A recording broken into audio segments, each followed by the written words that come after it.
Throughout the various phases of his philosophy, Russell always held to this crucial distinction. He said there's a difference between entities about whose existence we are absolutely certain because we're directly aware of them, and those entities whose existence about which we are less than certain because we are led to believe in their existence as a result of inference. That is to say, there's a difference between what we know by direct acquaintance and what we know by description given to us by others. Once again, a clear difference had to be drawn between those things we are absolutely certain about because we directly are aware of them, we're acquainted with them, and then those things, those entities whose existence is less certain to us because we believe in them as a result of inference or description.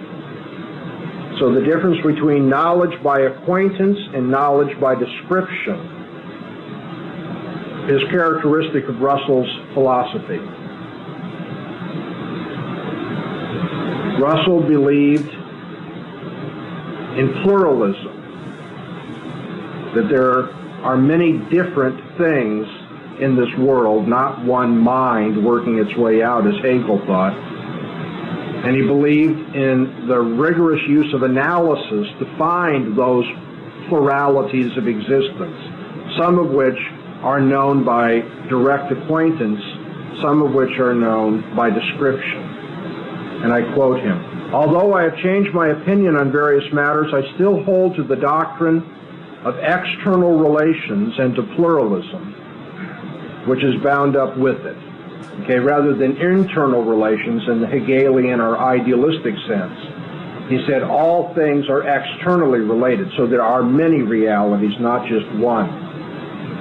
Many things that are real, not just one. I still hold that an isolated truth may be quite true, that you can examine instances by themselves and know that they are true. By the way, this is something which will be abandoned later by Wittgenstein and even more importantly by the Harvard logician Willard Van Orman Quine. And it's, I think, a monumental observation. You cannot examine sentences in isolation and determine their truth value. All sentences are true or false in virtue of the theory in which they function, of which they are a part. But nevertheless, Russell said, I still hold that an isolated truth may be quite true. I still hold that analysis is not falsification. And I still hold that any proposition other than a tautology, if it is true in virtue of a relation to a fact, and that facts in general are independent of experience. That is, he said there are facts which are facts whether you experience them or not. And sentences which are true in virtue of a relationship they have to the facts. He said, on all these matters my views have not changed since I abandoned the teachings of Kant and Hegel. Okay, so we've seen that Russell says there's a difference between knowledge by acquaintance and knowledge by description. Russell holds that there's a plurality of things that are real. Russell says we need to use the method of analysis to solve our philosophical problems. We can add to this that he was an advocate of what's sometimes called Occam's razor. He was a minimalist. He said we should only admit to our toolbox for explanation. We should only admit among the tools for explanation the fewest entities that we can. He was a minimalist. And if ever it could be shown that something that was used for an explanation, that an explanation referred to things unnecessarily because an equally adequate explanation could be given that doesn't refer to those things, he wanted to eliminate them. Russell held that ordinary language is incoherent and has badly misled philosophers because ordinary language disguises the logical form of truth, of the truths we express.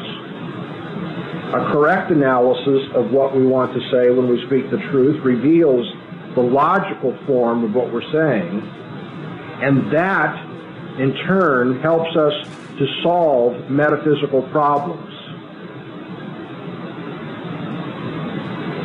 We'll be able to find a solution to metaphysical problems and bypass the traditional question, how do we know? If we do logical analysis, we'll find out what the nature of reality is without having to go through this how do you know what you know phase. Indeed, Russell said, and I quote him, "I reverse the process which has been common in philosophy since Kant. It has been common among philosophers to begin with how we know and proceed afterwards to what we know." Russell said, I don't want to go through this how you know phase. So let's work out an epistemology, a theory of knowledge, and then we'll apply that epistemology to our experience and determine what we know. Russell said, I want to begin with what we know and do a logical analysis, and that will show us the nature of what exists. In a lecture that he gave in 1914 entitled Logic as the Essence of Philosophy, Russell declared, every philosophical problem, when it is subjected to the necessary analysis and purification, is found either to be not really philosophical at all, or else to be, in the sense in which I am using the word, logical.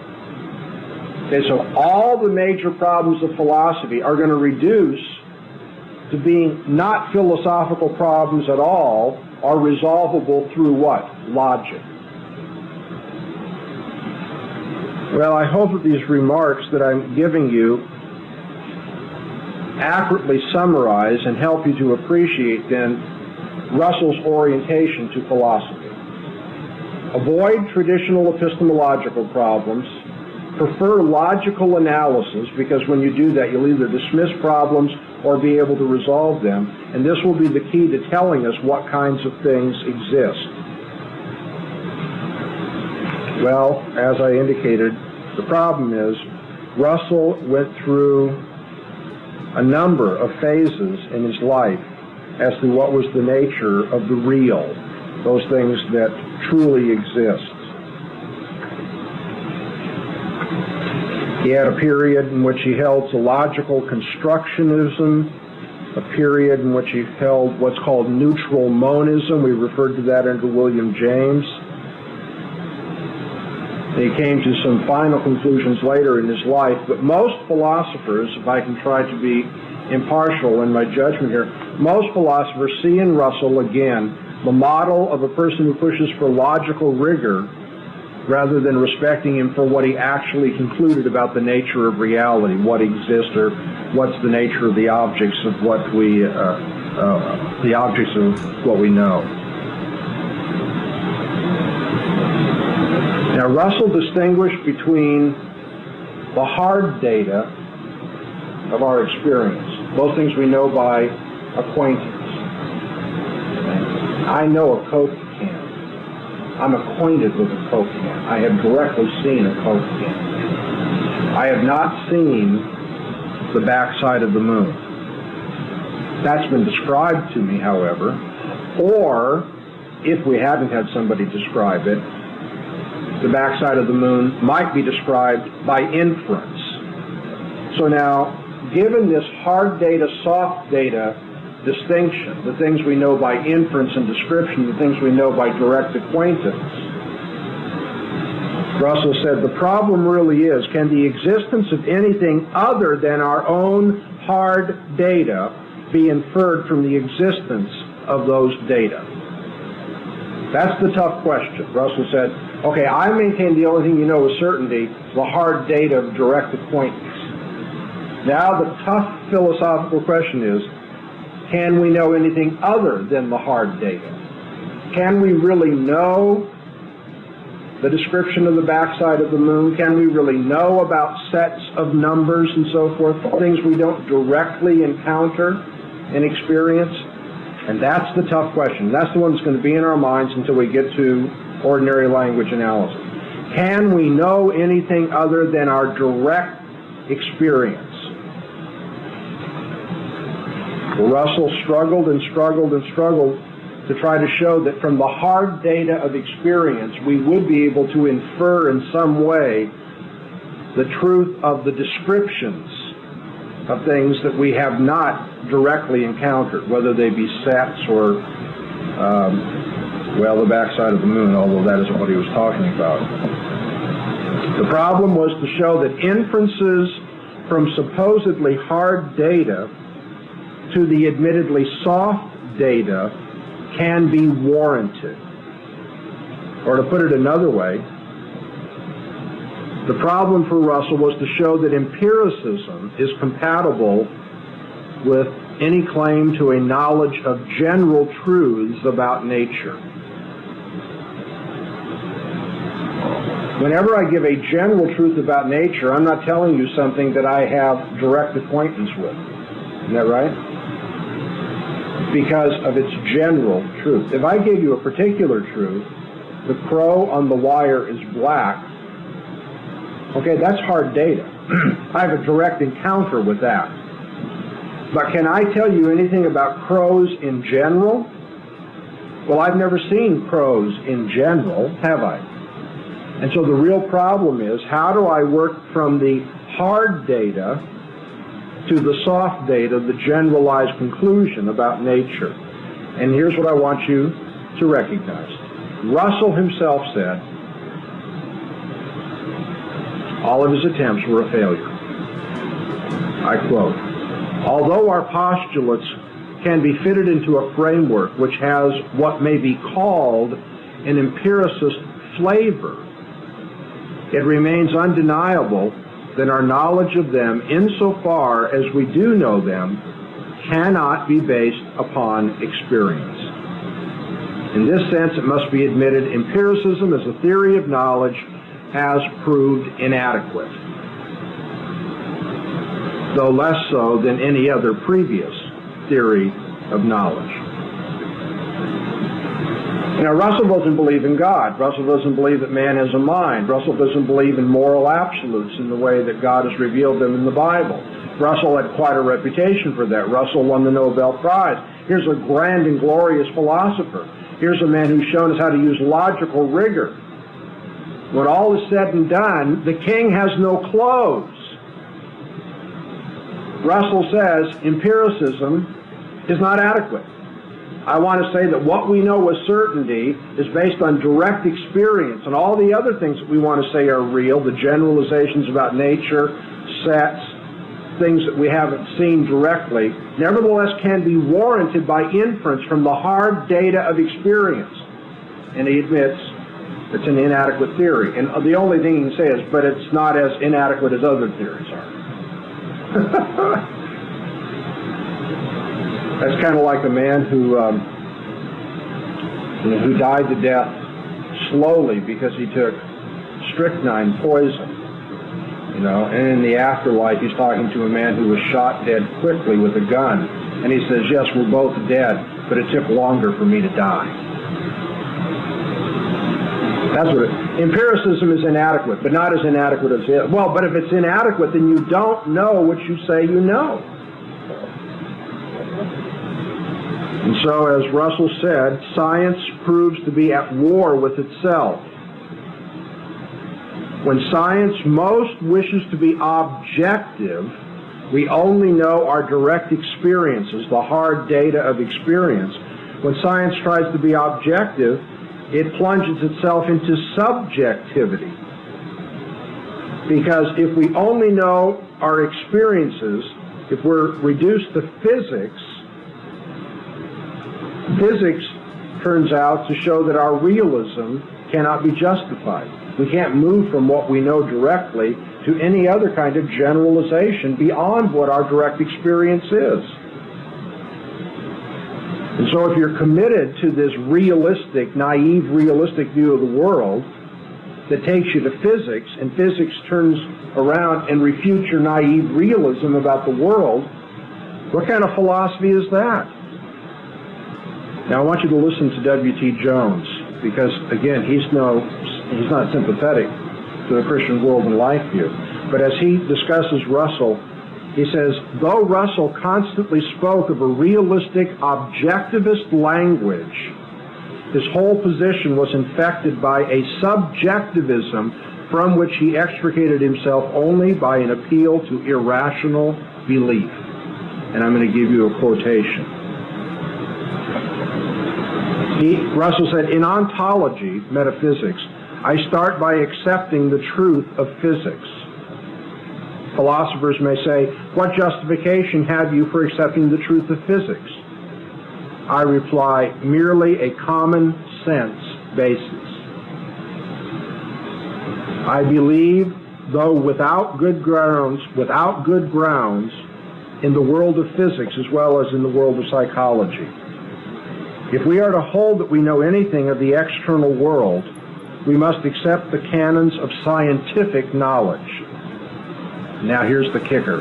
Whether an individual decides to accept or reject these canons is purely a personal affair, not susceptible to argument.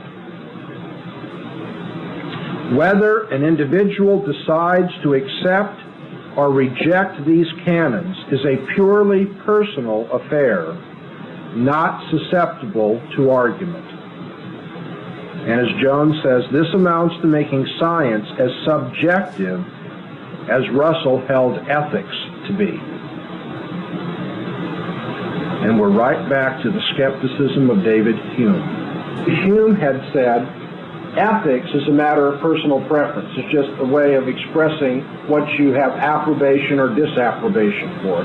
But there's no objective foundation for ethics.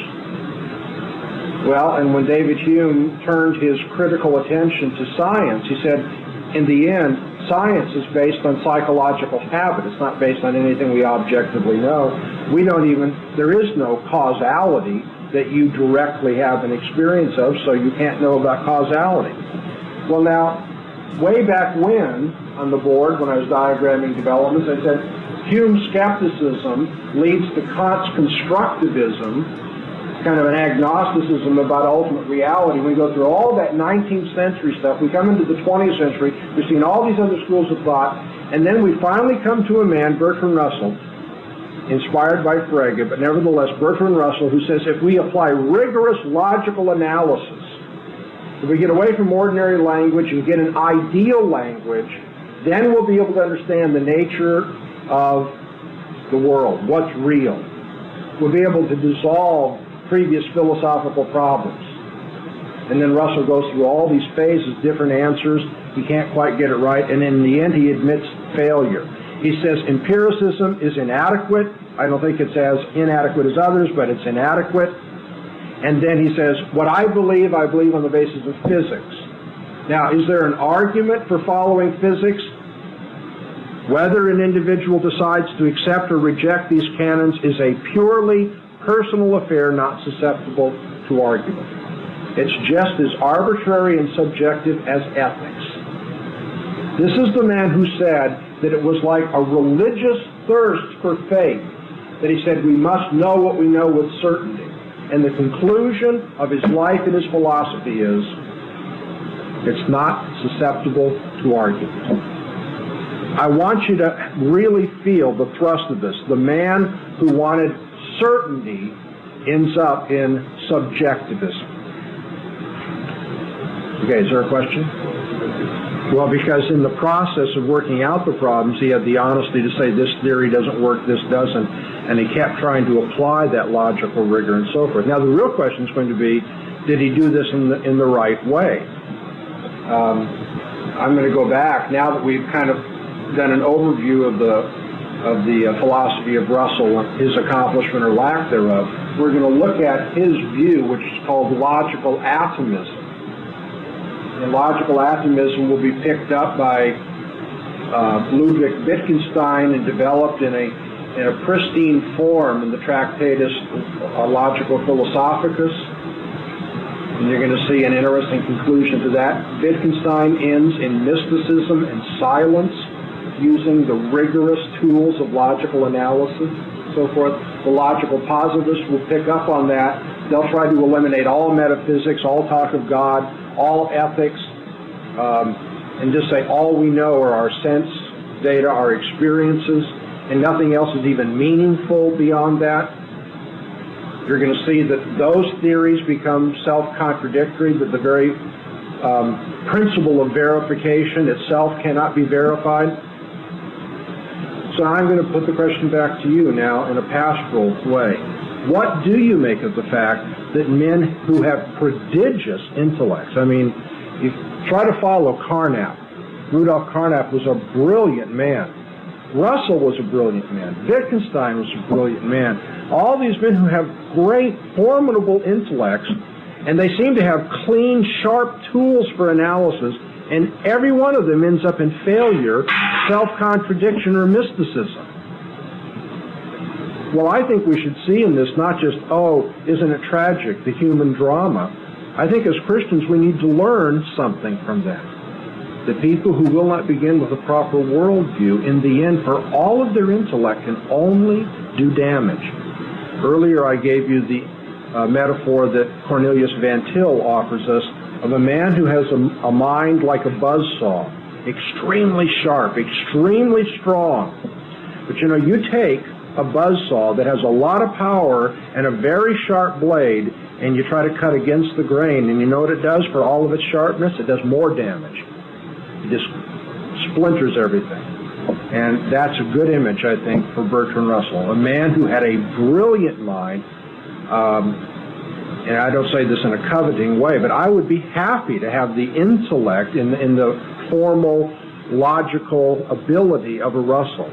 But the way he tried to use it ended in destruction. Let's go back now and look particularly at what Russell had to say about language and linguistic analysis. His view is called logical atomism, and logical atomism advocates what is called the picture theory of language. The picture theory of language. The way to metaphysical knowledge is to develop a language that is purified by logic. And once we purify our language by logical analysis and rigor, then we will have a picture of the world. The problem with ordinary language is it's so sloppy, okay? It's got all these problems. So let's regiment it. Let's get rigorous. Let's use an artificial, formal language that will purify out all of the ambiguities and implicit contradictions and difficulties. So a picture theory of language. In a picture theory of language, every sentence in the purified language corresponds to a fact in the world. So every sentence pictures a fact. The cat is on the mat pictures this kitty over here on this piece of carpet. The cat is on the mat, that sentence corresponds to a fact in the world. And actually every word in the sentence, every word comes to correspond to an element of a fact. So if you have this factual situation, what you have out there are things and properties and relations. So let's say it's a black cat on the mat. Here we have a thing, a cat, a property, blackness, a relationship on, and another thing, a mat. The black cat is on the mat. And so now there is a sentence where every word corresponds to an element in a fact. And so to purify our ordinary language, we must make the sentences of ordinary language correspond to simple facts. We need to take the complex and reduce it to simples. Remember, we're doing analysis. Now, when we do an analysis of statements regarding generalities, we analyze them down into their individual sense data. So here's a generality. The Coke can is on the table. What do I mean by Coke can? Well, that, and we're going to have to be rigorous here, and I'm going to be sloppy and overgeneral, but to analyze what I mean by Coke can, I mean that metal object which is red, having the following size, shape, texture, whatever. So I start putting together all the simples that make up the thing that I have called coat can. Or if I talk about the United States invading Haiti. Well, what's the United States? Well, you break down the United States into what? Soldiers and generals and tanks and blah, blah, blah. I mean, it would be very complicated, but the point is all of our language must be purified by being reducible to individual elements, atoms of experience, if you will, where everything that we refer to is either a thing, a property, or a relation. This perfect language, when all is said and done, will consist then in sense data. The perfect language is, say I have an apple that I'm referring to. The perfect language would be red, spherical, crisp, sweet, now. If I did rigorous analysis, the perfect language will come down to temporally qualified sense experiences, sense data.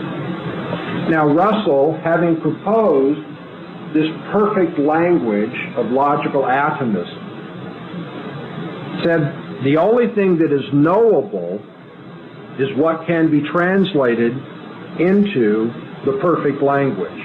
If you can't translate a sentence into sense data of things, relations, and properties, then it's not knowable. And it's at this point that we're going to make the transition from the philosophy of Bertrand Russell to the philosophy of his most brilliant student, Ludwig Wittgenstein.